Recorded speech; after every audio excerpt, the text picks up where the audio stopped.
Në një operacion si ky, njësia speciale të mërkurën në mëngjes i rrethoi shtëpinë Kadri Babiqit. Te ky i fundit policia kërkoi njërin ndër personat më të kërkuar në vend.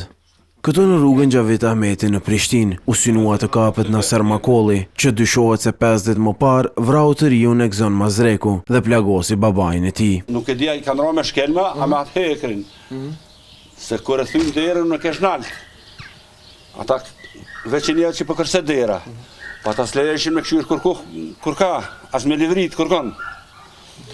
Këtë djalin e djalit e shtrin për ty, oke? E Babiqi, që pranon se personin e kërkuar nga policia e ka të afërm, thot se që ka komunikuar me të për një kohë të gjatë. Tha, jem të lyp në Sermakullën. E ki diçka, thash, po.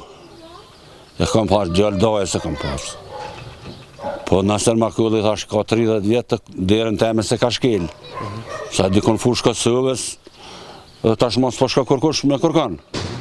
Ashtu në për këtë mund s'di kërgjë. Pa keni da për vrase që më thash, e kom po në televizor. Majtje 72 vjeçari thot se hyrja me forcë njësive speciale të policisë i shqetësoi familjarët e tij. Pa paralajmëri me vesh, bam derën, bam aty, që ajo dyqysh më go, ka këto të mijë vogël, ka gra 7 zona. Ky thot se në fillim nuk e kishte iden se për çfarë po bastisej. Në shtinën automatat, specialca, ka ovo, më shilegën, s'kem që ka të boj me ty.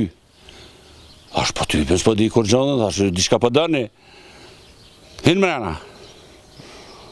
Unë do këtheva, hina mrena. E veç shtëpisë së Babiqit, policia bastisi edhe shtëpinë e fëqinjit të tij, Gani Hysenit, i cili nuk deshi të flas para kamerave. Por vetë policia i konfirmoi televizionit se ky operacion u realizua në kuadër të operacioneve për kapjen e të dyshuarve lidhur me rastin e vrasjes dhe plagosjes në Sopi të Suarekës. E në vazhdën e hetimeve lidhur me këtë krim, policia të martën ka arrestuar Xhavet Sahitajn nga rrethi i Suarekës, që dyshohet të ketë informacione mbi ngjarjen tragjike. Për këtë rast krahas Makollit, në kërkim është edhe Xhevat Hysenaj.